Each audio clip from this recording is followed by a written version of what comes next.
ভাই আসসালামু আলাইকুম। ওয়ালাইকুম সালাম। ভালো আছেন? এই তো ভাই, একটা জিনিস জানতে চাইতেছি, আপনার ভিতরে কুলাউড়ার মানচিত্র কিছু অংশ আমি জানতে চাচ্ছি এবং কুলাউড়ার মানুষকে জানাতে চাচ্ছি। মানচিত্রের যে অংশ মানে বিভিন্ন কুলাউড়ার আর কি, বিভিন্ন ইউনিয়ন বা পৌরসভা ইয়ে আছে, এগুলো অনেক কিছু নাম আপনার কাছে আছে, তো কিছু বলবেন, মানে কয়টা আপনি জানেন?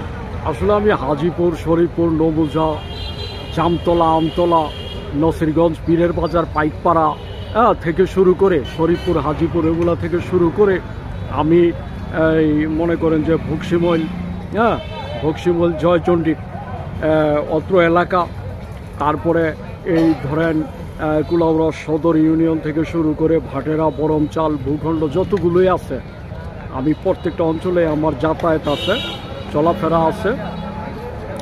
তবে সর্বত্রই ছিল বিএনপির বিরাজমান। কেমন? বিএনপি ধানের বিরাজমান।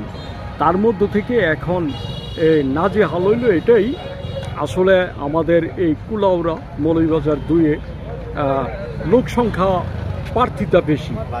প্রার্থিতা বেশি হওয়ার কারণে একজনের একক মন্তব্য শোনা যায়।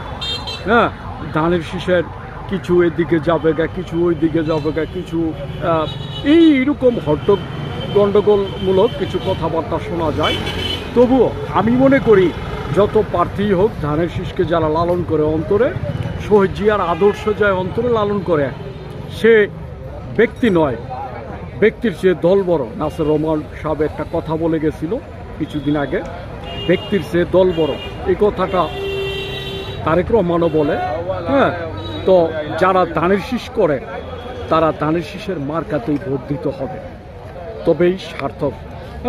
বর্তমানে বিএনপিকে বাঁচাতে হলে, খালেদা জিয়ার দলটাকে বাঁচাইতে হলে, তারেক রহমানের এই দলটাকে বাঁচাইতে হলে বাংলাদেশে বর্তমানে ধানের শীষ বিএনপি জাগ্রত হতে হবে সর্বাঙ্গীন মিলে, তাহলেই সার্থকতা বয়ে আনবে। ঠিক আছে?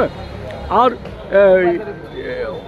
অনেকেই অনেক কিছু বলবে, ভোটের হাওয়া চলছে তো অনেকে অনেক কিছু বলবে, তারপরে সব ঘুরে ফিরে সেই বলার মধ্যে ঘুরে ফিরে কিছু থেকে যায়, ঘুরে ফিরে সবই আমরা ভোটের তলে নাকি? এই যে ভোটের তলে। যাই হোক, অসংখ্য ধন্যবাদ, ভালো থাকবেন।